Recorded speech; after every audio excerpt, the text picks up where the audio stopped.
আর কিছু কিছু বাবা আছে দেখবেন, যদি ছেলের ইনকাম বেশি হয়, ছেলে গাঞ্জা খায়, মদ খায়, দেখার টাইম নাই, টাকা আছে, বিয়ে দিয়ে দাও এর সঙ্গে আমার মেয়েকে, ঠিক কিনা বলেন? আর কিছু কিছু বাবা আছে মেয়েকে বিয়ে দিবে, রাগটা করছেন নাকি আপনার সাথে? কথা কি বলা যাবে? আজকে যাবে ইনশাআল্লাহ। দেখবেন বাবা বলবে যে আমার মেয়েকে বিয়ে করতে হলে তোমাকে 30 লাখ টাকা দেনমোহর ধার্য করতে হবে, 50 লাখ টাকা দেনমোহর ধার্য করতে হবে। যুবকের পকেটে নাই 10 টাকা, সে 20 লাখ টাকা দিবে কেমনে? এবং এগুলো করতে করতে আমাদের এই সমাজে জেনার সংখ্যা বেড়ে গিয়েছে, বিয়ের সংখ্যা কমে গিয়েছে। তাই কেন বলেন যুবক ভাই? Make it easy and make it easy, সহজ করে দেন, ফলে কি হবে জানেন?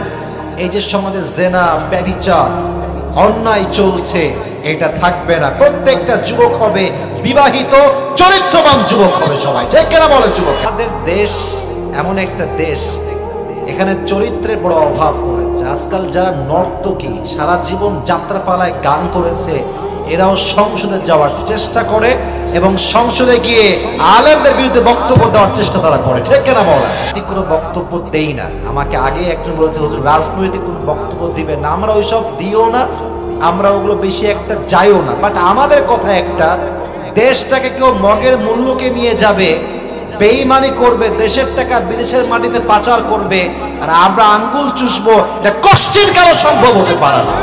নেতা হবে সে যে 5 ওয়াক্ত নামাজি হবে, নেতা হবে সে জনগণের মন বুঝবে, নেতা হবে যে সমাজকে পরিবর্তন করতে পারবে, ঠিক কিনা বলেন যুবক ভাই?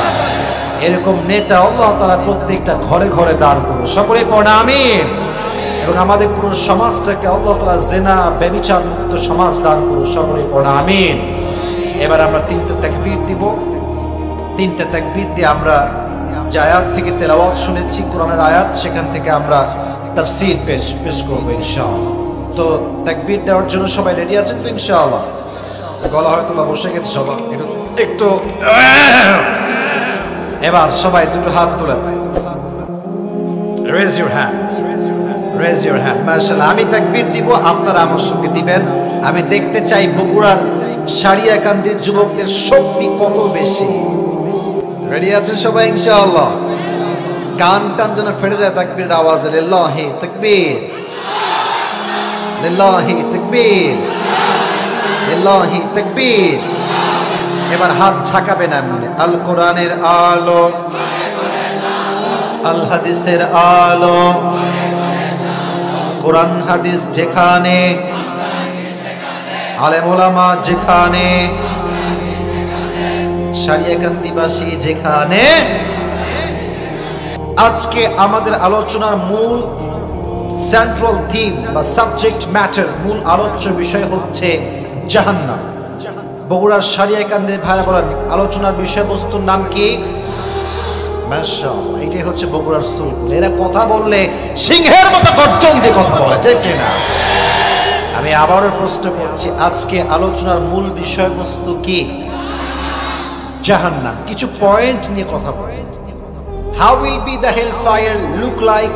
জাহান্নাম দেখতে কেমন হবে? And how will be the heat of fire? জাহান্নামের আগুনের তাপ কেমন হবে? নাম্বার 3, জাহান্নামের আগুনের ভয় সাহাবা একরামদের মাঝে কেমন ছিল, নবীদের মাঝে কেমন ছিল, আমরা জানবো। অ্যান্ড ফাইনালি আমরা জানবো who will enter in the paradise and who will enter in the hell fire. কারা হবে জান্নাতি, কারা হবে জাহান্নামী? এটা কোরআন থেকে জানার দরকার যুবক ভাইরা, আছে না নাই? আছে না নাই? চলুন আমরা তাফসীর শুরু করি। আল্লাহ তাআলা বলছেন, ইন্না জাহান্নামা কানাত। আচ্ছা, বুঝলাম না, তাফসীর প্রোগ্রাম না মাছের বাজার। যার মন চাইছে সে কথা বলতেছে, যার মন চায় সে আওয়াজ করতেছে। What is this? কোরআন থেকে তাফসীর পেশ করছে, আয়াত পড়ে পারলাম না। যার মন তো যার মন চায় কথা বলতেছে, ফোন দিচ্ছে। লাস্ট ওয়ার্নিং, এরপরে কথা বললে কিন্তু আমি সহ্য করব। দেখেন, ভালোবাসাটা ভালোবাসার জায়গা রাখবেন। ভালোবাসা সবচেয়ে গ্রহণযোগ্য হয় তখন যখন ভালোবাসার সম্মান থাকে। আপনারা বলবেন, আসিফ হুজুরকে আমরা ভালোবাসি, আর বিশৃঙ্খলা করবেন, অসম্মান করবেন, এই ভালোবাসার কোনো দাম নাই। আমার কাছে কোনো দাম নাই, বিশ্বাস করে কোনো দাম নাই। আমার ভালোবাসা তখনই মূল্যবান হবে যখন আপনারা আমাকে সুন্দর পরিবেশ দিবেন, তাফসীর আমি পেশ করব, দোয়া করে আমরা একসঙ্গে বাসায় যাব, ঠিক কিনা বলেন যুবক ভাই?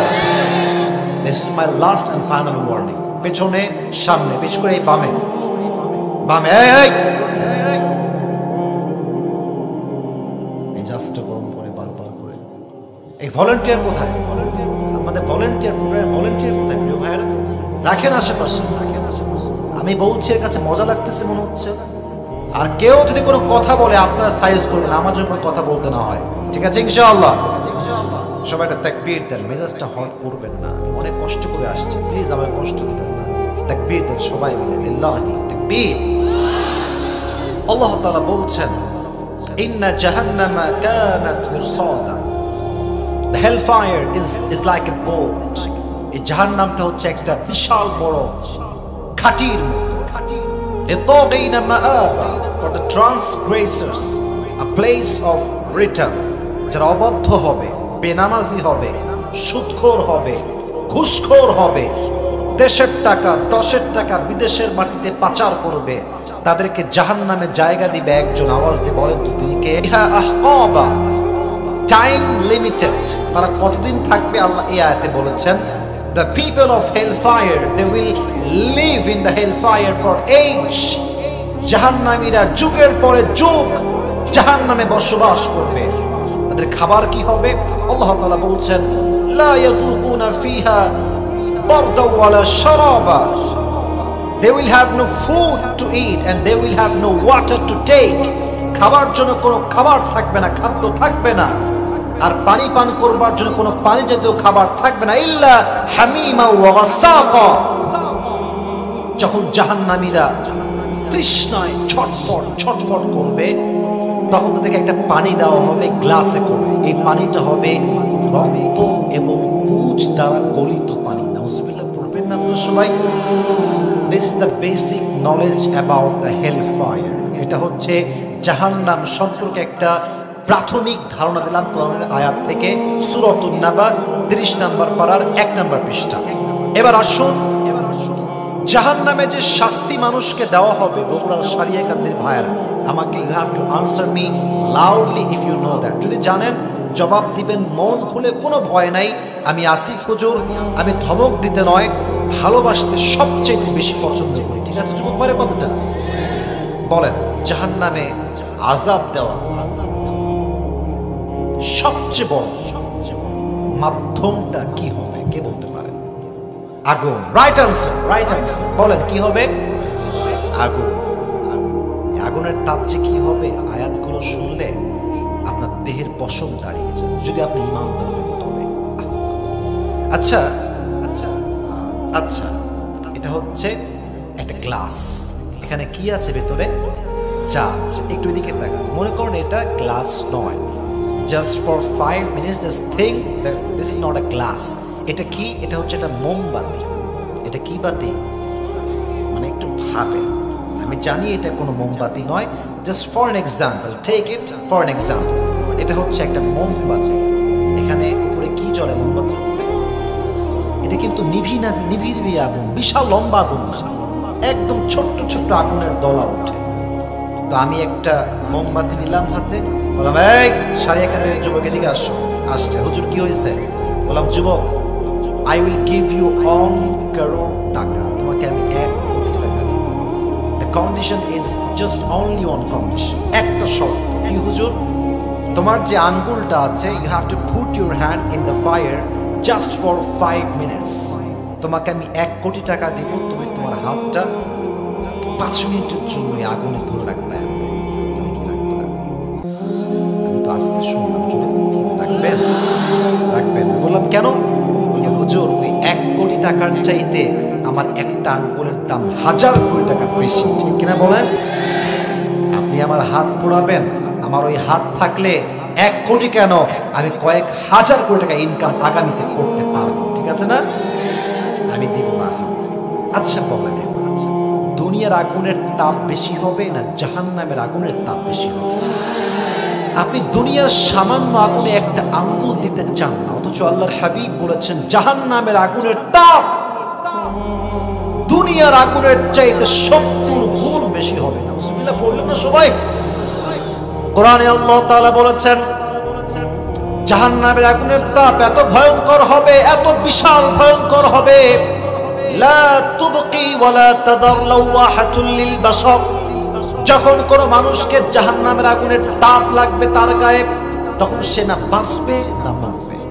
এবং দেহের চামড়ায় যখনই আগুনটা একটা স্পর্শ করবে, এখনো কিন্তু লাগে না আগুন, এক ঝলকানি লাগবে। যখনই এই ঝলকানির তাপে মানুষের দেহের চামড়াগুলো নাজ্জা Atal লিশাওয়া, it will remove the skin from the human's body। মানুষের দেহের চামড়াগুলো খসে খসে খসে খসে পড়ে যাবে। বিসমিল্লাহ বলেন আপনারা। আহা, এটা হবে সেই জাহান্নামের ভয়ঙ্কর আগুন। আচ্ছা বলেন, জাহান্নামের আগুনের রং কি? কে বলতে পারে? কালো। এটা কিন্তু লাল রং নয়। দুনিয়ার আগুনের রং হচ্ছে লাল। হাদিস শুনেন, তিরমিজির হাদিস। জাহান্নামের আগুনকে আল্লাহ তাআলা 1000 বছর জ্বালিয়েছে, ফলে তা লাল হয়েছে। আবার 1000 বছর জ্বালিয়েছেন, ফলে তা সাদা হয়ে গিয়েছে। আবারও 1000 বছর জ্বালিয়েছেন, ফলে তা ব্ল্যাক হয়ে গিয়েছে। এখন যে জাহান্নামের আগুনের রংটা আছে, it's not red, it's not white, it's look like a black colour. এখন যে জাহান্নামের আগুনটা আছে, এটা কি লাল, সাদা না কালো? ভয়ঙ্কর কালো, ভয়ঙ্কর কালো। এই হাদিসগুলো আমি কেমনে আপনাকে উপস্থাপন করব? আমার কাছে কোনো ভাষা নাই। আবু বকর রাদিয়াল্লাহু তাআলা আনহু যখন জাহান্নামের বয়ান শুনতেন, এই হাদিসগুলো শুনতেন, আয়াতগুলো শুনতেন, উনি বসে থাকতে পারতেন। জঙ্গলে চলে যেতেন। জঙ্গলে দেখবেন মাটির উপরে কি থাকে? ঘাস। কি থাকে যুবক ভাইরা? বলো বলো। ঘাস। উনি ঘাসগুলোকে এমনি ধরতেন আর ঘাস ধরে বলতেন, আল্লাহ, আমি যদি আজকে ঘাস হতাম, আমাকে জাহান্নামের আগুনে পুরো কোনো ভয় করতে হতো না, আমার কোনো হিসাব থাকতো না। আল্লাহ, তুমি যে জাহান্নামের আগুনের কথা কোরআনে বলেছো, এটা চুল পরিমাণ বরদাস্ত করবার কোনো ক্ষমতা আমার কাছে নাই। সুবহানাল্লাহ পড়েন সবাই আপনারা। এটা হচ্ছে সেই জাহান্নামের আগুন। এবার আসুন, জাহান্নামের আগুনের ভয় সাহাবা একরামদের মাঝে কেমন ছিল। এবার আমি হাদিস থেকে রেফারেন্স ভিত্তিক কিছু ঘটনা বলবো, স্টোরি। এখন থেকে যতগুলো হাদিস বলবো সব ঘটনা ভিত্তিক হাদিস। আপনারা যেটা করবেন, যদি পুরস্কার পেতে চান, পুরো হাদিসটা শুনবেন এবং সামারি অফ দ্য হাদিসটা কি, সারাংশটা কি, এটা মাথায় রাখবেন। যখন পুরস্কার নেওয়ার ঘোষণা আসবে, যখন আপনি দাঁড়িয়ে যাবেন, হাদিসের সারমর্ম বলতে পারলেই এনাফ। মাথা ক্লিয়ার আছে সবার ইনশাআল্লাহ? এবার আসুন আমি এক্সাম্পল দিচ্ছি হাদিস থেকে। আচ্ছা, প্রশ্ন করি আগে সবাইকে, বলুন ইসলামের ফার্স্ট খলিফা, প্রথম খলিফার নাম কি? আবু বকর রাদিয়াল্লাহু তাআলা। Right answer. আমি আবার বলছি যাতে করে সবার মেধায় এটা আজীবন থেকে যায়। বাধাবার জন্য প্রশ্ন করছি না যুবক ভাইয়ারা, কাউকে ইনসাল্ট করতে চাই না। বলো যুবক ভাইয়ারা মন খুলে, ইসলামের প্রথম খলিফার নাম কি ছিল? আর খলিফা মানে হচ্ছে প্রাইম মিনিস্টার। আমাদের দেশের প্রাইম মিনিস্টারের নাম কি? শেখ হাসিনা। উনি হচ্ছেন just, she is the prime minister of Bangladesh and this is the only on country. এই দেশেরই তিনি প্রধানমন্ত্রী। বাট যারা ওই যুগে প্রধানমন্ত্রী ছিল, আবু বকর, ওমর, গোটা পৃথিবীর শাসন আল্লাহ হাতে দান করেছে। সুবহানাল্লাহ বললেন আপনারা সবাই? আপনারা সবাই জানেন যে ওমরে ফারুক অর্ধ পৃথিবী শাসন করেছে। যতদিন শাসন করেছে তার ফলাফল ছিল এইরকম, বাঘ এবং হরিণ এক ঘাটে পানি পান করেছে। সবার আসেন আবু বকরের জাহান্নামের ভয় কেমন ছিল একটা এক্সাম্পল দেই। আচ্ছা, আমাদের দেশে সবচেয়ে গোস্তের দাম, কোন গোস্তের দাম বেশি? মুরগি, ছাগল না গরু? গরুর। তবে গরুর দামও যা বাংলাদেশে আজকাল, মধ্যবিত্ত পরিবারের সন্তানরা গরুর চেহারা যে কবে থেকে দেখেন কোনো হিসাব নাই। ঠিক কিনা বলেন যুবক ভাই? তৎকালীন সময়ে আরব বিশ্বে সবচেয়ে দামি খাবারের নাম ছিল সারিদ। একটু নামটা মুখস্থ করবেন। নাম ছিল কি? আমি বলছি, আপনারা বলবেন। নামটা হচ্ছে সারিদ। বলেন নামটা কি?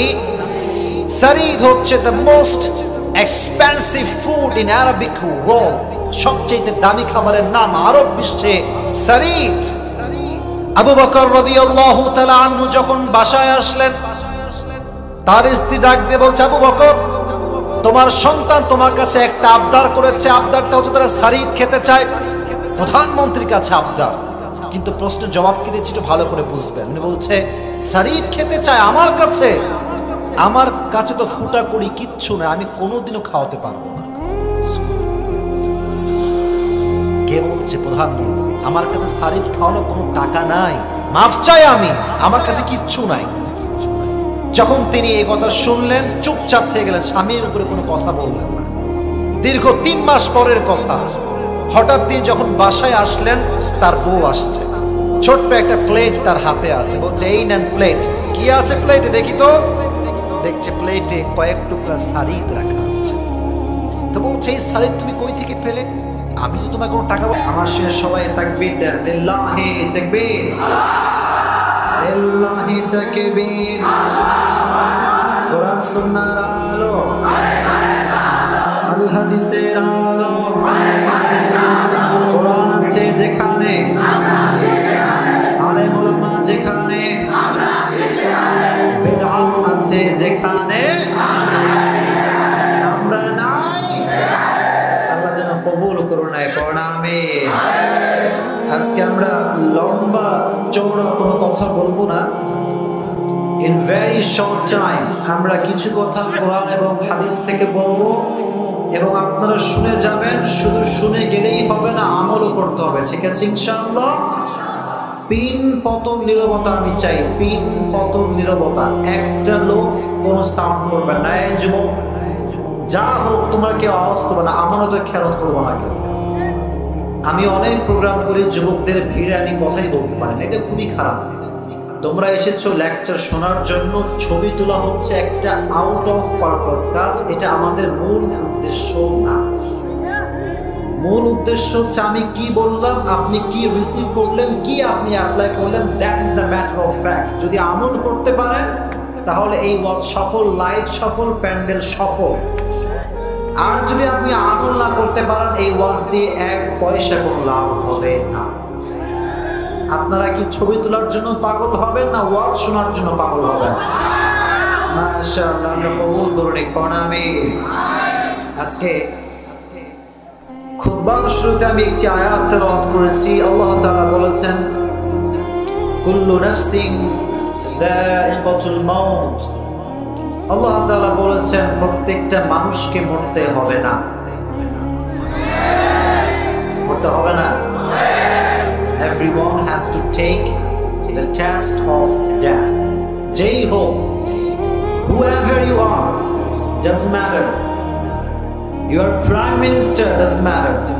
তুমি যেই হও না কেন, পৃথিবীর যত বড়ই শক্তিশালী হও না কেন, পৃথিবীর প্রত্যেকটা প্রাণীকে মৃত্যুর স্বাদ গ্রহণ করাবে একজন, তিনি কে? এবং মৃত্যুর স্বাদ যখন গ্রহণ করা হয়ে যাবে,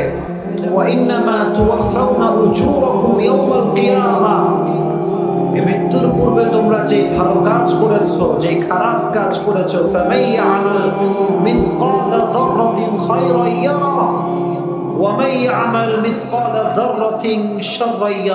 ছোট্ট হোক বড় হোক, কিঞ্চিত পরিমাণ হোক, শস্যের দানা পরিমাণ হোক, প্রতিটা আমলকে পরিপূর্ণরূপে মাপ দিবেন একজন, তিনি কে? কোন রকম কমতি হবে, বেইনসাফি হবে? আপনি দুনিয়ার লাইফে লিড করছেন, দুনিয়ার লাইফটা হচ্ছে বেইনসাফ ভিত্তিক, এটা ইনসাফ ভিত্তিক নয়। এর প্রমাণ কি? এর প্রমাণ হচ্ছে যে সুদ খায়, ঘুষ খায়, সে ব্যক্তি মসজিদের সভাপতি। যে আজীবন 1 ওয়াক্ত নামাজ পড়ে না, জুমার নামাজ ভুল করেও পড়তে আসে না, সে ব্যক্তি মাহফিলের মধ্যমণি।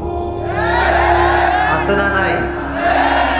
Actual fact, the thing is money is everything in the world.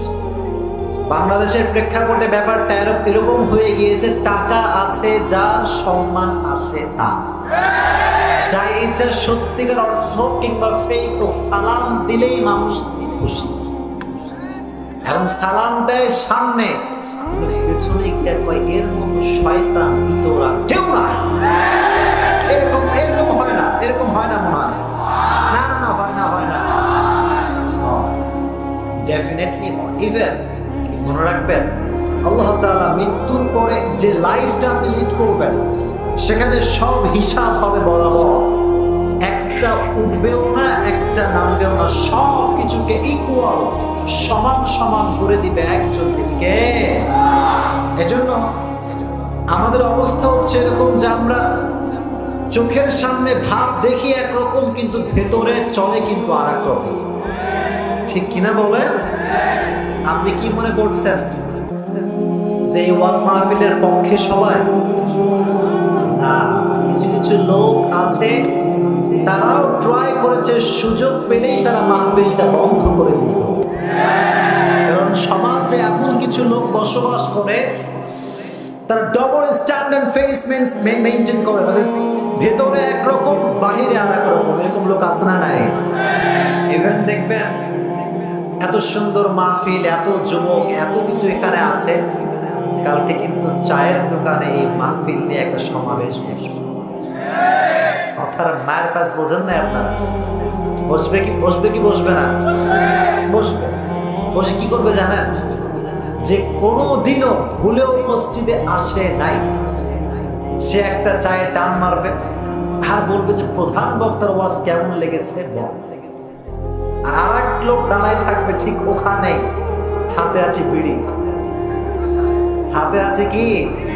বিড়ি। মসজিদ क्या है उसे पता भी नहीं है। ও বলবে এর চাইতে ভালো ওয়াজ তো আমি করতে পারি রে, আমি ভালো ওয়াজ করতে পারি এর চাইতে। এবং সমাজে টাউস বাটপার লোক আছে না নাই? আপনারা কি গীবত করবেন না যা শুনবেন তাই আমল করবেন?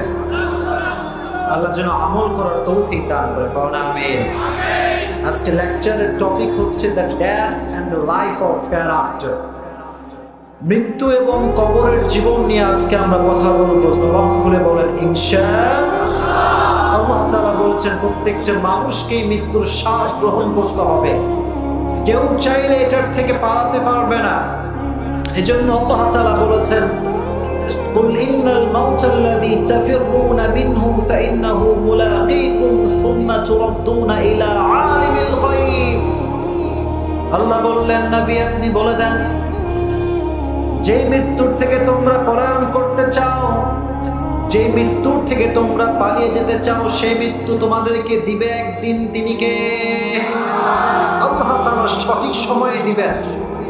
একটা কথা মনে রাখবেন যে আমাদের মৃত্যুর জন্য আমাদের এইজ ইটস ডাজন্ট ম্যাটার, আমাদের বয়সটা কোনো ফ্যাক্ট না। আসলে পৃথিবীতে আসার সিরিয়াল আছে, যাওয়ার কোনো সিরিয়াল নেই। বাপ আসে আগে, সন্তান আসে পরে। কিন্তু অনেক সময় দেখা যায় সন্তান চলে যায় অনেক আগে, বাপ যায় অনেক। This is the nature of life. এটা আমাদের লাইফের নেচার, এটা আমাদের লাইফের সার্কেল। যে আমাদের আশা ঠিক আছে, যাওয়ার কোনো ঠিক ঠিকানা নাই। কিন্তু আল্লাহ তাআলা বললেন লিকুল্লি উম্মাতিন আজাল ইযা জাআ আজালুহুম ফালা ইস্তাখিরুনা সাআ ওয়ালা ইস্তাকদিমুন। আল্লাহ বললেন গোলাম শোনো, পৃথিবীর যুবক হোক, মুরব্বী হোক, মেয়ে হোক, মহিলা হোক, প্রত্যেকটা মানুষের জন্য মৃত্যুর একটা নির্ধারিত সময় রেখে দিয়েছে একজন। তিনি কে? আপনাদের আওয়াজটা খুব মরা, জবান খুলে বলতে হবে কে। আবার আল্লাহর নামটা উচ্চ স্বরে বলেন কে। আল্লাহ সুবহানাহু ওয়া তাআলা একটা স্পেসিফিক টাইম আমাদের জন্য সিলেক্ট করেছে। আচ্ছা, এই যে এতগুলো আপনার মানুষ এসেছে, আপনারা যে বাসায় জীবিত ফিরে যাবেন, do you have any guarantee? Do you have any guarantee? No, কোনো গ্যারান্টি নাই। ইভেন আমি যে কালকে একটা মাহফিলের ডেট নিয়েছি, আমি যে করতে পারবো, do I have any guarantee? কোনো গ্যারান্টি নাই। আমি রাস্তায় যাব, আল্লাহ না করুক, মাআযাল্লাহ, আল্লাহ আপনার সঙ্গেও না করুক, যদি হঠাৎ করে একটা ট্রাক এসে মেরে দেয়, নিমিষেই খেলা শেষ। শেষ, সব আয়োজন শেষ, মোবাইল শেষ, ফেসবুক শেষ, টিকটক শেষ। Everything will be over within 1 second. Just এক একটা সেকেন্ডে আপনার জীবনের সব কিছু পরিবর্তন হয়ে যেতে পারে, ঠিক কিনা? এজন্য সময় থাকতে মৃত্যুকে নিয়ে একটু ভাববেন, একটু think about your hereafter life and think about the death. মৃত্যু নিয়ে একটু ভাবেন, কবর নিয়ে একটু ভাবেন যে আমার মৃত্যু যখন আসবে এটা তো যে কোনো মুহূর্তে আসতে পারে, আমি কি রেডি আছি নাকি নাই? উত্তর আসবে আসলে আমি কিন্তু রেডি না।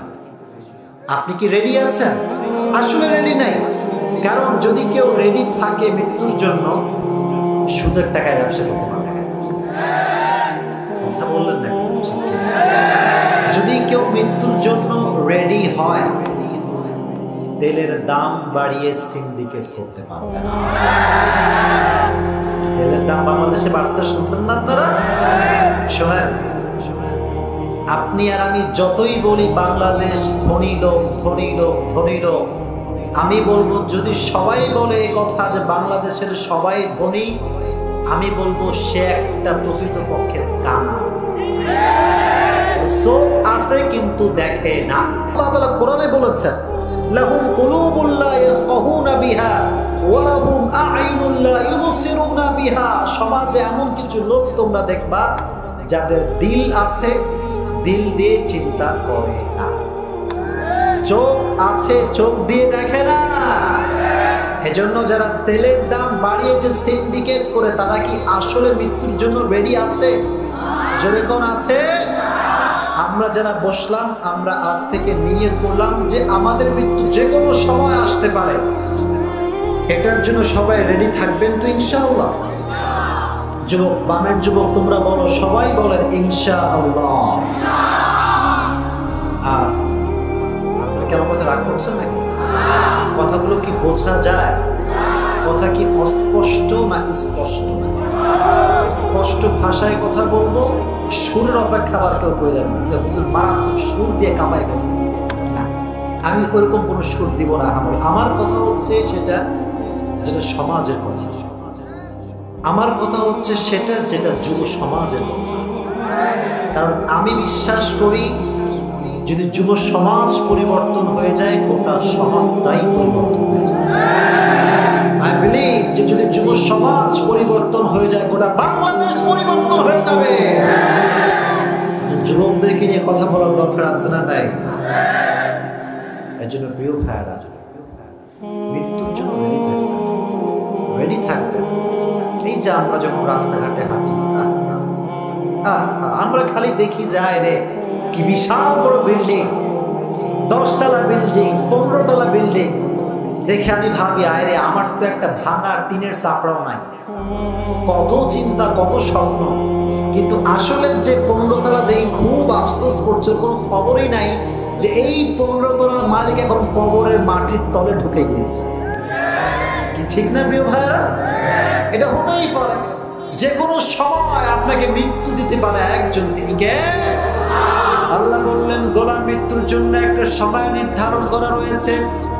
এটা যুবক দেখে আসবে না, এটা মুরব্বী দেখে আসবে না, এটা সময় মতো আপনাকে দিয়ে দিবে একজন, তিনি কে?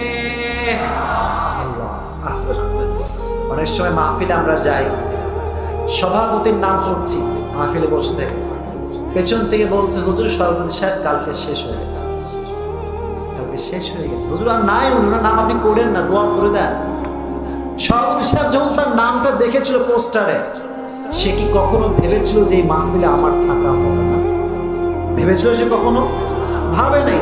ভাবা ছাড়াই, without any plan, without any idea, without any kind of thinking, হঠাৎ করে মৃত্যু তার সামনে হাজির হয়ে গিয়েছে। কিনা? এবার আসেন, মৃত্যুর পূর্বে আমাদের সবাইকে একটা গুণ অর্জন করতে হবে। কি অর্জন করতে হবে? গুণটার নাম হচ্ছে তাকওয়া। গুণটার নাম কি? জবান খুলে বলেন, গুণটার নাম কি? তাকওয়া মানে হচ্ছে ভয় থাকবে একজনের, তিনি কে? তাকওয়া মানে হচ্ছে কেউ দেখে না, কেউ শোনে না, শোনে আমাদেরকে একজন, তিনি কে? এজন্য যে কলিজার টুকরা যুবক এখানে এসেছো, অনেক মেয়ে তোমাদেরকে ফ্রি প্রপোজাল দিবে, কিচ্ছু দেই নাই, পেলে কই থেকে তুমি এইটা? বলছে স্বামী আপনি যে প্রত্যেক মাসে আমাকে হাত খরচের টাকা দেন, মান্থলি যে টাকাটা দেন, ওটা বাঁচিয়ে বাঁচিয়ে আজকে প্রায় 3 মাস যাবত টাকা বাঁচিয়ে আমি কয়েক টুকরা স্থায়ী আমার সন্তানের শখ পূরণ করবার জন্য কিনেছি। সুবহানাল্লাহ পড়লেন আপনারা? নেন আপনি একটু খান। উনি নিলেন, কয়েক টুকরা খেলেন, খেয়ে সোজা সংসদ ভবন মজলিসে শুরা ডাকলেন সবাইকে, মন্ত্রী পরিষদ, পুলিশ পরিষদ, আর্মি পরিষদ, র‍্যাব পরিষদ, যা যা ছিল মন্ত্রিত্বের যারা সবাইকে ডেকেছে। ডাক দিয়ে বলছে আমার মন্ত্রীরা ভালো করে শোনো, তোমরা আমাকে মান্থলি যেই স্যালারি দান করো এটা কমায় দাও, আজ থেকে বেতন কমায় দাও। কেন? বলছে তোমরা যে বেতন আমাকে দাও এটা অনেক বেশি হয়ে যায়, কারণ প্রমাণ হয়েছে আমার বউ কয়েক টাকা বাঁচিয়ে শাড়ি কিনেছে। এর মানেই হচ্ছে এইটা যে আমার বেতন এর চাইতে কম টাকা হলেও আমার সংসারটা আল্লাহ চালায়। কিন্তু সব যুবক তো একরকম নয়। কিছু যুবক দেখবেন খুবই নরমাল, আবার কিছু যুবক দেখবেন ঘাট তারা কিছু বুঝতে চায় না। তো ওখানে একজন যুবক ছিল, দাঁড়িয়ে গিয়েছে, বলছে একটা অবজেকশন আছে। কি অবজেকশন বলো? বলছে আপনি রাগ করবেন না তো? বলছে না বলো, সমস্যা নেই। ইয়া আবু বকর ইয়া খলিফাতুল মুসলিমিন, আপনি তো আমাদেরই সেবক, আপনি আমাদের নেতা, গোটা দেশের নেতৃত্ব আপনার হাতে, আপনি তো অনেক কাজ করেন, আপনার বেতন সামান্য কয়েক দিরহাম বেশি হলে সমস্যা কোথায়? রাখেন না আপনি, এটা আমাদের সম্পদ, আমরা একমত, আপনি নেন, সমস্যা নাই। যে জবাব তিনি দিয়েছেন এটাই হচ্ছে আমার জাহান্নামের মূল ফোকাস, মূল মেসেজ। মানে বললেন রাষ্ট্রের টাকা আমি মেরে খাবো আর জাহান্নামের আগুন আমাকে স্পর্শ করে আমার দেহকে ঝলসে দিবে, এটা আমি আবু বকর চুল পরিমাণ কখনো সহ্য করতে পারবো না। কয়েকটা দিরহাম নেয় নাই, কেন? জাহান্নামের আগুনের ভয়। আর আমাদের দেশে সামান্য কয়েকটা পাট নেতা, সবার কথা বলছি না, সব নেতা একরকম হয় না, কত টাকা যে মেরে খেয়েছে এটা গোনাও আজকে অসম্ভব হয়ে যাবে। এত আস্তে ঠিক বললেন কেন? আপনারা সবাই জোরে কথা বলেন, আপনারা ঠিক কিনা? আপনারা এমন নেতা কখনো চুজ করবেন না যারা মানুষের টাকা মেরে খায়।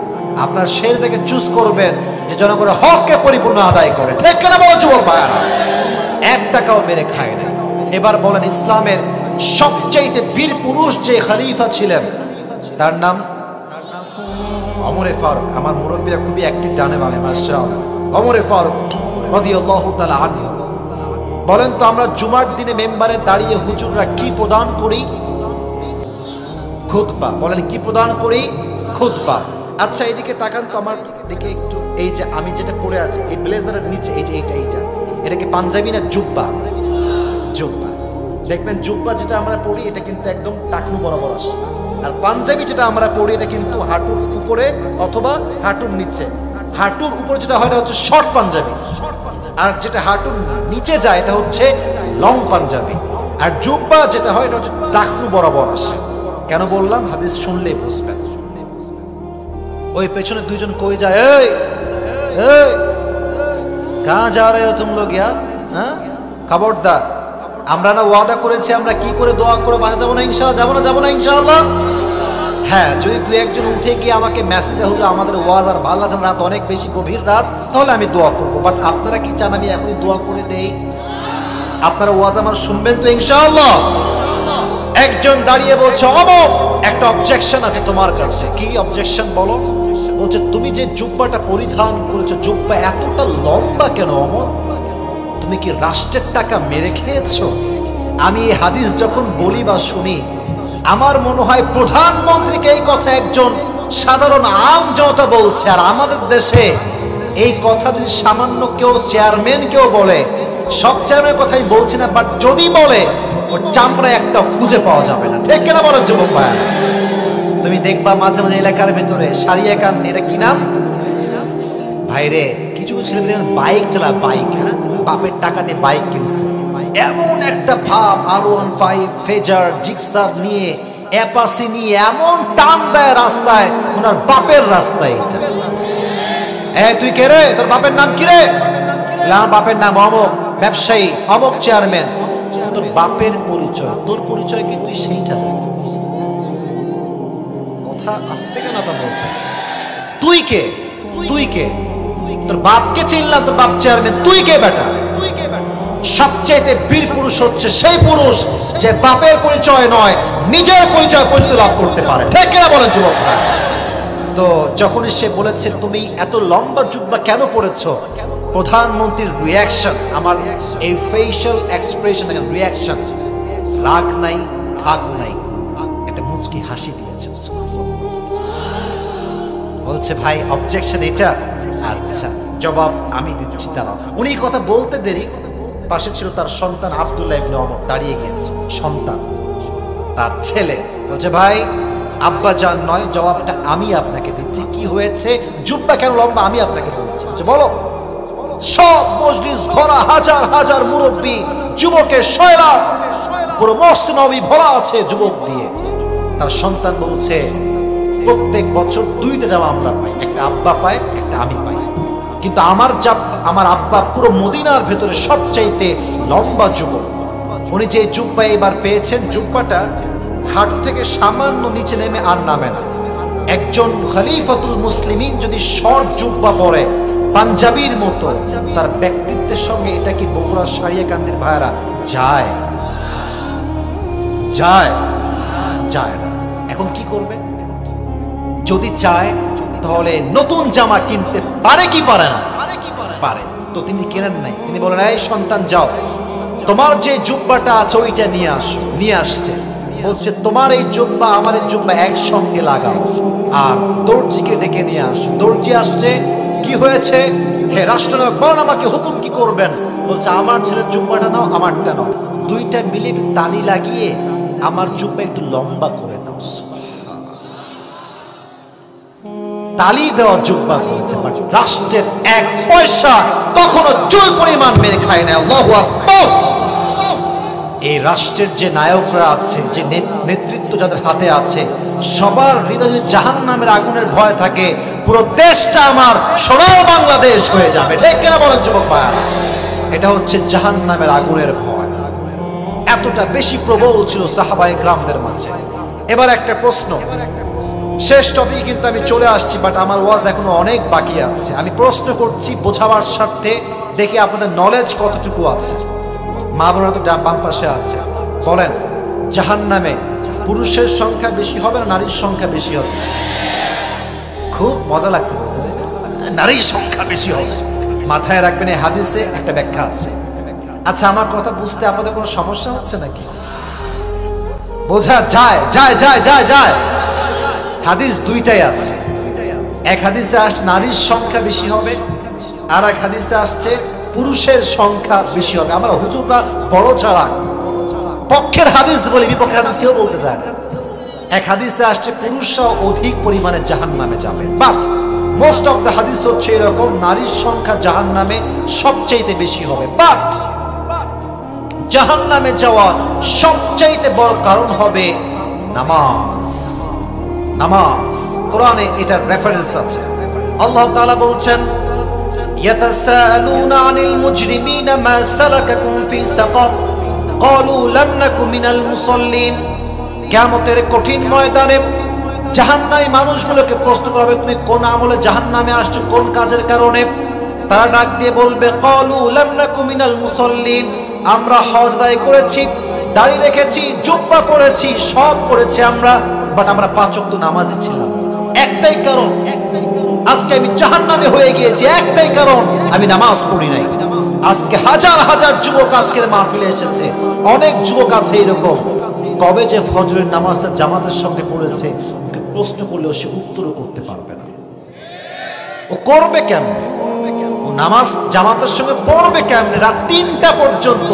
জান তুমি কি করছো, তুমি কি খেয়েছো, তোমার কেমন আছো, তোমার শরীর কেমন? ঠিক কিনা বলেন যুবক ভাইরা? 3টা 4টা পর্যন্ত প্রেম করে যখন আজান দেয় ফজরের, তখন যুবক ঠাস করে ঘুমিয়ে যায়। আল্লাহ লানত তোমার, তোমার জীবন ধ্বংস হয়ে গিয়েছে যুবক। আর আমার সবচেয়ে বেশি কষ্ট লাগে এই বিষয়ে, আজান হচ্ছে মসজিদে আসরের নামাজ, যুবক মোড়ে মোড়ে বসে পাবজি এবং ফ্রি ফায়ার খেলছে। ঠিক সবচেয়ে অবাক লাগে, আজান হচ্ছে মসজিদে, যুবক ক্রিকেট খেলছিল, এখনো খেলছে। আজীব কথাবার্তা। আর মোড়ের যে চায়ের দোকানগুলো আছে, পৃথিবীর সবচেয়ে নিকৃষ্টতম জায়গা এখন আমার কাছে এই মোড়ের চায়ের দোকানগুলো। সারাদিন বসে টিভি দেখে, বদনাম করে, কিবোধ করে, অমুকের মেয়ে কার সঙ্গে প্রেম, চায়ের দোকানে চলতেছে। আপনার ঠিক না বললে আমি কিন্তু ওয়াজ করতে পারবো না যুবক ভাই। কি এরকম লোক আছে না, আছে না, আছে না? কার মেয়ের বিয়ে হইল ওইটা চাচা আপনি বাদ দেন, আপনার মাইকে করে একটু আপনি খবর লাগা। আর অনেক আন্টি আছে দেখবেন, আন্টি আন্টি বোঝেন আপনারা, খালা, আন্টি বা খালা, কি খবর, তোমার ছেলে পরীক্ষার রেজাল্ট কি, আপনার কি দরকার? আমার পরীক্ষা কি হয়েছে আপনার দরকার কি? ও খোটা মারবেন, আপনার খোটা 2 পরিমাণ পয়সা আমার কাছে বললো, ঠিক কেনা বলেন যুবক? কিছু আন্টি এখানে হয়তো বানায়, আরে না আছে নাকি? আছে, আছে। আন্টি ভালো হয়ে যান, আন্টি আমার ভালো হয়ে যান। আপনার জন্য যুবকরা মেন্টাল স্ট্রেসে ভোগে বেশি। খালি এসে বলবে আমার ছেলে চাকরি হয়ে গিয়েছে সেনাবাহিনীতে, ওটা শুনতে চাইছি আমরা। মানে বোঝাই কি জানেন, তোমার ছেলের কি হইলো, আমারটা তো হয়ে গেল। আর এগুলো বলে যুবকের মা, এই তোর জীবনে কি হইল, তুই আজ অব্দি কিছু করতে পারবি না, অমুককে ছেড়ে দেখ, অমুকের মাইয়া দেখ। তো আমার মাঝে মাঝে মনে হয় এই যে যারা খালি এক সন্তানকে আর এক সন্তানের সাথে কম্পেয়ার করে, বলে পা ধুয়ে পানি খাবে। তো আমি ফেসবুকে পড়লাম যে এক মা প্রায় মেয়েকে বলতো যে ওই মেয়েটা কত সুন্দর পড়াশোনা করে, ওর পা ধুয়ে পানি খাবে। তো পড়াশোনা করতে করতে গেছে এক ছেলের সঙ্গে ভাইগা, তখন মেয়েটা বলছে আম্মা এবার কি পা ধুয়ে পানি খাওয়া যাবে?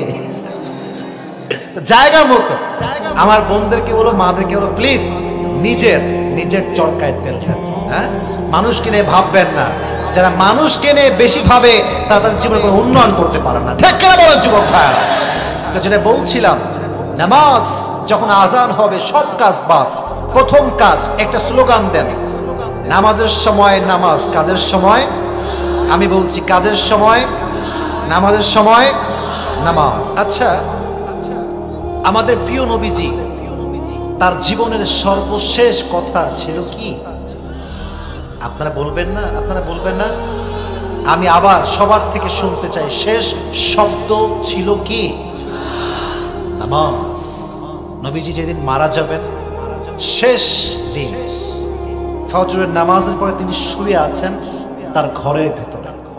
হঠাৎ করে someone is knocking the door, কেউ গেট আঘাত করেছে, বাড়ি দিয়েছে। নবীজি গেট খুলেছেন। কে এসেছে? জিব্রাইল এসেছে। সুবহানাল্লাহ বলবেন না? এই সেই সালাম, নবী হে সালাম, আল্লাহ আপনাকে সালাম পাঠিয়েছে। নবী আপনি কেমন আছেন, আপনার শরীর কেমন? নবীজি ডাক দিয়ে বলছে আমার প্রচন্ড জ্বর হয়েছে, মাথায় প্রচন্ড পরিমাণে ব্যথা, আমি ডান বাম হতে পারছি না, আমার প্রচন্ড জ্বর। নবীজি বলছে এই জ্বরে আমি আক্রান্ত হয়েছি, খুব অসুস্থ আমি, বাট আলহামদুলিল্লাহ আল্লাহ যা রেখেছে তাতেই আমি খুশি। সুবহানাল্লাহ সবাই তো বলছে নবী আজকে তো আমি একা আসি নাই, একজন মেহমান আসছে, আমার পেছনে দাঁড়িয়ে আছে গেটের বাইরে, আমি কি নিয়ে আসবো? আপনার কি পারমিশন আছে? বলছে যাও নিয়ে আসো। কে আসছে? নিয়ে আসো। যে এসেছে তার নাম হচ্ছে মালাকুল মউত। এসে বলছে ইয়া রাসূলুল্লাহ আসসালামু আলাইকা ইয়া রাহমাতাল লিল আলামিন। নবী আল্লাহ আপনাকে নিজেই আল্লাহর পক্ষ থেকে আমাকে দিয়ে সালাম পাঠিয়েছে। বলছে মালাকুল মউত তুমি আসছো, কি কাজ, কি ডিউটি, বলো আমাকে, কি জবে আসছো? বলছে নবী আমি তো কারো কাছে একা একা যাই না, আমার নিজের ইচ্ছা আমি যাই না, আমাকে পাঠিয়েছে এক সত্তা। আওয়াজ দিয়ে বলেন তো তিনি কে? তবে আল্লাহ তাআলা আমাকে বলেছেন এই জিব্রাইল মালাকুল মউতকে বুঝিয়ে দাও সে আমার হাবিবের কাছে যাচ্ছে, প্যারা হাবিবের কাছে। যখন তার কাছে প্রবেশ করবে গিয়ে বলবে ও নবী যদি আপনি আল্লাহর সঙ্গে দেখা সাক্ষাৎ করতে চান, মৃত্যুবরণ করতে চান, তবেই আমি আপনার রূহ কবজ করব। আর যদি আপনি আমাকে না করে দেন, আমি আপনার রূহ কবজ না করে আবার আল্লাহর কাছে আমি আবার ফিরে যাব। সুবহানাল্লাহ। আপনি যদি যেতে চান নিয়ে যাব, না যেতে চাইলে রেখে যাব। কি অসাধারণ কথা মালাকুল মউতের। আপনার সাথে পাকিস্তানের একজন টপ ফেমাস স্কলার মাওলানা তারিক জামিল, নাম শুনেছেন আপনারা সবাই, দেখবেন সাদা সাদা পাগড়ি পরা সিনিয়র আলেম, ওনার এই বক্তব্য আমি পুরোটা শুনেছিলাম, ইউটিউবে আছে, দেখবেন যে শেষ নবীর মৃত্যু কেমন ছিল। উনি এই পয়েন্টে এসে একটা উর্দু কথা বলেছেন, আমি বলছি এন্ড ট্রান্সলেশন করি। উনি বলেছিলেন, जिस इंसान के पास मौत भी पूछ कर आती है कि मैं आऊं या ना आऊं, मैं उस इंसान से मोहब्बत ना करूं तो मैं किससे मोहब्बत करूं। উনি বললেন যে যেই মানুষটার কাছে মৃত্যুটা অনুমতি চায় যে মে আয় কামিং স্যার, আমি কি আসবো, আরে আমি সেই নবীকে ভালো না বাসলে মেসি এবং নেইমারকে কোন বিবেকে আমি ভালোবাসবো? ঠিক কেন বলেন যুবক? আমার নবী হচ্ছে আমার আদর্শের সবচেয়ে বড় জায়গা। নবীজি বলছেন, এই জিবরাইল তুমি কি বলছো, আমার কি যাওয়া দরকার? তোমার মতামত তুমি বলো।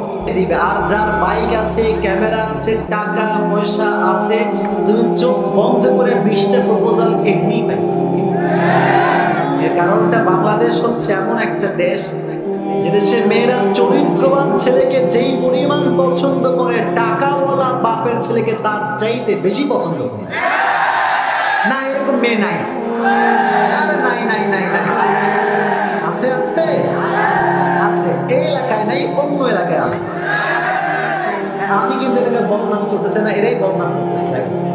আচ্ছা শোনা, যেই মেয়েরা, তোমাকে রাগ করছো যুবক ভাই, যেই মেয়েরা চরিত্রবান দেখে বিয়ে করে না তাদের কপালে বেশিরভাগ সময় জুটে চাঁদওয়ালা টাকা। এটা ঠিক না প্রিয় ভাইরা? তাকওয়া যেই ব্যক্তি অর্জন করতে পারবে সে কখনো কি টাকাওয়ালা দেখবে না দিনদার দেখবে? টাকাওয়ালা না দিনদার দেখবে? আল্লাহ যেন সেই তাকওয়া, সেই ভয় আমাদেরকে অর্জন করার তৌফিক দান করে। আমিন। যে যুবকের হৃদয়ে আল্লাহর ভয় থাকবে, যে যুবক আল্লাহ রাব্বুল আলামিনকে ভয় করবে, যখন তার সামনে হারামের কোনো মেথড আসবে, তার সামনে যখন হারাম কিছু আসবে, সে বলবে হারাম আমি খাবো না, হারাম আমি করবো না, কারণ আমার হৃদয় কারো ভয় নাই, ভয় আছে একজনের। তিনি কে? জবান খুলে বলেন কে? যাদের হৃদয়ে আছে আল্লাহর ভয়, তারা কবু পথ ভুলে যায় না। আল্লাহর প্রেম ছাড়া এই দুনিয়ায় কারো কাছে কোনো কিছু চায় না। ঠিক কিনা? আমার সঙ্গে সবাই পড়েন দেখি। যাদের হৃদয়ে আছে আল্লাহর ভয়, তারা কবু পথ ভুলে যায় না। আল্লাহর প্রেম ছাড়া এই দুনিয়ায় কারো কাছে কোনো কিছু চায় না। ভয় থাকতে হবে একজনের, তিনি কে? এই ভয়ের কয়েকটা ডেফিনেশন রয়েছে, আপনারা সবাই শুনবেন তো ইনশাআল্লাহ। ভয় মানে হচ্ছে, তাকওয়া মানে হচ্ছে পৃথিবীর লাইফে হালাল এবং হারাম মিক্সিং রয়েছে। হালাল এবং হারাম কি রয়েছে? মিক্সিং।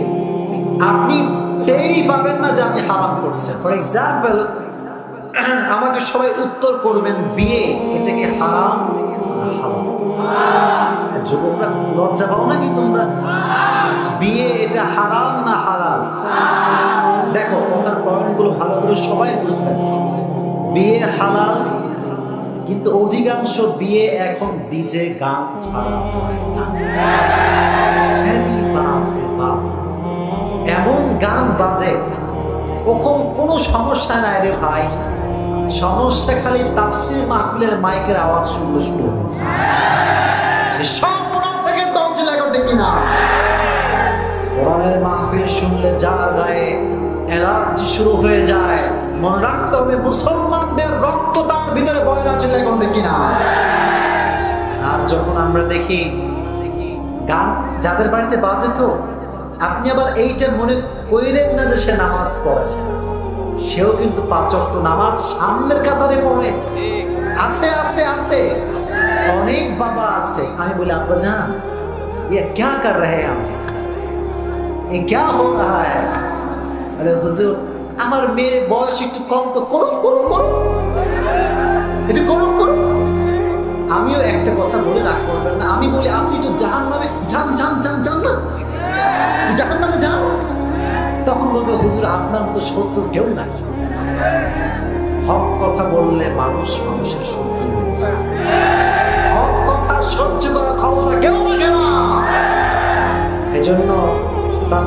অর্থ হচ্ছে আপনি বিয়ের সময় হালাল কাজে হারাম যে গান বাজাবেন। গান বাজানো যাবে? এলাকায় তো এসব বাজে না, না না, এসব বাজে না এলাকায়। আর যদি বেজেও থাকে আল্লাহ হেদায়েত দান করুন, আমিন। এক নম্বর বিষয় বিয়ের ক্ষেত্রে হালাল কিন্তু হারাম ঢুকে গিয়েছে। আর একটা সমস্যা আছে বিয়ের ক্ষেত্রে, আমি কি বলে দিব? বলে দিব প্রিয় ভাইরা, সেটার নাম হচ্ছে যৌতুক। আছে না নাই? তবে এটা একটা সিস্টেম বের হয়েছে আর কি, একটু মানে ভিন্ন ক্যাটাগরি আর কি। লাভ क्या खा रहे हैं ये, हम হাদিয়া खा रहे हैं। কি খায় হাদিয়া।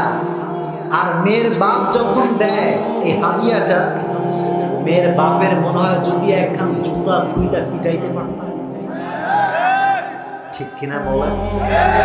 আর এই যে যুবকগুলো যৌতুক খায় বিয়ের নামে, এদের মতো কাপুরুষ পৃথিবীতে আর কেউ হতে পারে না। পুরুষ নামের কলঙ্ক। আল্লাহ যৌতুকের ফিতনার থেকে বাঁচায় দিক, পড়না আমিন। তবে কলিজার টুকরো ভাইরা, বিয়ের সময় যে শুধুমাত্র যুবকই গাদ্দারি করে, the matter is not like that. মাঝে মাঝে মেয়ের বাপও গাদ্দারি করে, মেয়ের বাপের আশেপাশের লোকরাও গাদ্দারি করে। কেমন করে করে আমি কি বলে দিব? রাগ করবেন আপনারা? আমি কি বলে দিতে পারি প্রিয় ভাইরা? প্রসেসটা শুনুন, খুবই ন্যাচারাল একটা প্রসেস, খুবই নর্মাল, হ্যাপি স্টাইল। স্টাইলটা কি? যখন তোমার মানে একটা মেয়ে পছন্দ হয়ে গিয়েছে, মাশাআল্লাহ, মেয়ে শি ইজ বিউটিফুল, খুব সব দিক থেকে পারফেক্ট, এবং তুমি স্ট্রংলি নিয়ে যে তুমি বিয়ে করেই ছাড়বা না।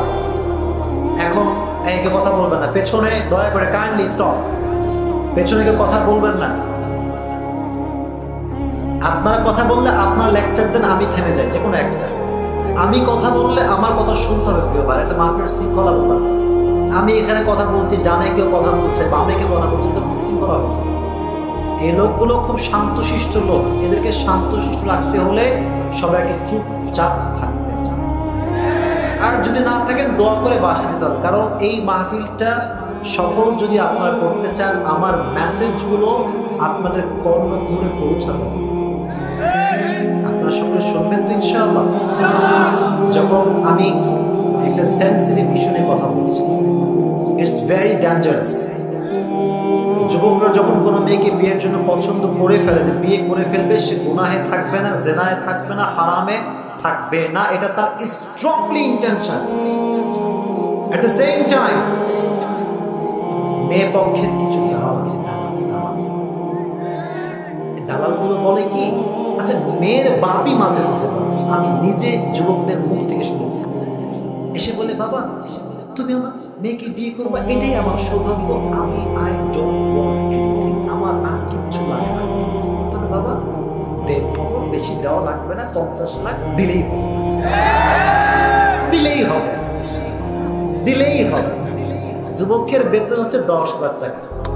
আচ্ছা বলেন, 10,000 টাকা বেতনের চাকরি যে যুবক করে, তার জন্য 50 লাখ টাকা দেড়মোহর দেওয়া সহজ না কঠিন? আল্লাহর কসম একবার, আল্লাহর কসম দুইবার, আল্লাহর কসম 3 বার। শুধুমাত্র দেড়মোহরের ফিতনার কারণে আজকে সমাজে জেনা সহজ, বিয়ে কঠিন। That is the main reason. সহজ করে দেন, হালকা করে দেন, দেখবেন অনেক যুবক হারাম থেকে বেঁচে যাবে ইনশাআল্লাহ।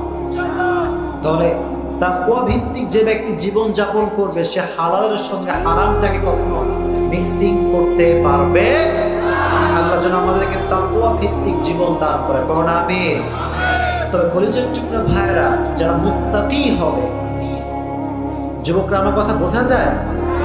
কথা কি বোঝা যায় প্রিয় ভাইরা? শোনো, কয়েকটা কথা বলছি সবটা, যদি একদিন মনোযোগ দিয়ে শোনো, আই বিলিভ যে এটা তোমার জীবনকে পরিবর্তন করে দিবে ইনশাআল্লাহ। দেখেন প্রিয় ভাইরা, যারা আল্লাহকে ভয় করে, প্রকৃত পক্ষে যারা ভয় করে, একদম একনিষ্ঠ হৃদয় থেকে ভয় করে, তাদের জীবনে প্রত্যেকটা প্রান্তে প্রান্তে, সেকেন্ডে সেকেন্ডে বিপদ কিন্তু আসবে। ঠিক কিনা বলেন? আসবে। এখানে অনেক বয়স্ক লোক আছেন, মুরব্বীরাও আছেন, যুবক আছেন, বিবাহিত আছেন, অবিবাহিত আছেন, পর্দার আলে মা বোনেরা আছেন। এই কথাটা খুব ভালো করে শুনবেন। লট অফ টাইম দেখা যায় যে আমাদের পারিবারিকভাবে আমরা অভাবে, টাকা নাই, পয়সা নাই। অনেক যুবক মানে মাস্টার্স কমপ্লিট করে ফেলেছে, বিসিএস ক্যাডার, তার এমন কোনো কোয়ালিফিকেশন নাই যেটা সে অর্জন করে নাই তার জন্য যা দরকার। এত কিছুর পরেও বাংলাদেশের যুবকরা ভালো চাকরি খুঁজে পায়, ঘুষ ছাড়া চাকরি খুঁজে পাওয়া যায়। আপনি কি করতে পারেন? বলে হুজুর, আমি আল্লাহকে এত ভালোবাসি, আমি আল্লাহকে এত ভয় করি, আল্লাহ খালি আমারই কেন বিপদ দেয়? সব দুঃখ কি আমার কপালে? এরকম প্রশ্ন আছে না নাই? আমি একটা ছোট্ট একটা গল্প বলে শুনবেন সবাই, প্রিয় ভাইরা। এই ছোট্ট গল্প আপনার পুরো মস্তিষ্কের জট খুলে দেবে ইনশাআল্লাহ। একটা লোকের ওই দুইটা প্রাণী ছিল। কয়টা? জোরে বলতে হবে, কয়টা? একটা ছাগল আর একটা গাধা। একটা ছাগল আর একটা কি? গাধা। তো লোকটা যখন বাইরে বের হয়, ছাগলকে কি যে চুমা দেয়, কি যে আদর করে, ঘাস দেয়, ভুসি দেয়, খ্যাট দেয়, আর খালি চুমা দেয়, গোসল করা যায়। আর যখন বাহিরে বের হয়, ছাগলরে দেয় আদর আর চুমা, আর গাধারে দেয় খালি একটা লাথি। গাধারে দেয় কি? লাথি। এখন ছাগলের ভাব কি কম হবে না বেশি হবে? মারাত্মক ভাব, ভাবে বাঁচে না। একদিন ডাক দিছে গাধা, সকালবেলা উঠে গাধারে ডাকতে কয়, রে গাধা, ও রে গাধা, তুই আসলেই একটা গাধা, তুই আসলেই একটা গাধা। গাধা কয়, আমি তো গাধায়, তুই আমাকে গাধা বলে গালি দিস কেন? ছাগল কয়, তুই কি বুঝিস না যে মালিক আমাকে কত ভালোবাসে, কিস দেয়, চুমা দেয়, কত কিছু খাওয়ায়, কত সুন্দর গোসল করে, তুই কি বুঝিস না? কত দাম আমার বেশি তোর চাইতে? গাধা কয়, yes, you are right, definitely you are 100% right, তুমি ঠিকই বলেছো, মালিক তোমাকে খুব ভালোবাসে। বাট কেন ভালোবাসে তুমি কি জানো? ছাগল কয়, না তা তো জানি না। আরে বলে পাগলা, সামনে কুরবানির চাঁদ উঠছে। সামনে কি উঠছে? কুরবানির চাঁদ উঠছে। নামাজ নাই, কালাম নাই, রোজা নাই, হজ নাই, যাকাত নাই, কোটি কোটি কোটি কোটি টাকার মালিক। আল্লাহ বললেন, হতাশ হওয়ার কোনো কারণ নেই। হে মুত্তাকি বান্দা, তোমরা আল্লাহর উপরে ভরসা করো।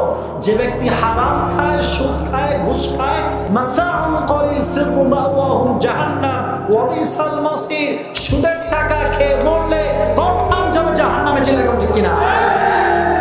মুত্তাকি হিসেবে ভয় পাওয়ার কোনো কারণ নেই। ভরসা করবেন একজনকে, কে? আল্লাহ। না কে? আচ্ছা, একটা ইনফরমেশন দিয়ে যায় আজকে, যার টাকা কম তার শান্তি বেশি।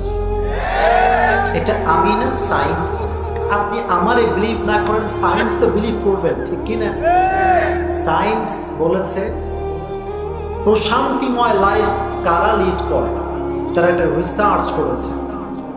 তারা দুটো দল করেছে, এক দল খুব টাকাওয়ালা, আর এক দল খুবই lower quality, those who have no money, no duplex triplex, কিচ্ছু নাই, খুব কম টাকা পয়সা। তারা রিসার্চ করে পেয়েছে যারা কোটি টাকার মালিক তাদের মতো অশান্তিতে কেউ থাকে না। আপনারা এত আসতে বললেন, আচ্ছা একটা এক্সাম্পল দিব, আপনারা শুনবেন সবাই। আমার সঙ্গে অনেক কোটি ভাইয়ের কথা হয়, আমাকে তারা ভালোবাসে, গুলশানে থাকে, ঢাকার অনেক বড় ফ্ল্যাটে তারা থাকে। এত টাকা, এত পয়সা, এত ব্যাংক ব্যালেন্স, বাট ট্যাবলেট ছাড়া আসে না। ঠিক কিনা বলুন? ট্যাবলেট লাগে, ট্যাবলেট ছাড়া ঘুমিয়ে আসে না। আর রাস্তাঘাটে মাঝে মাঝে যাবেন, রিক্সাওয়ালা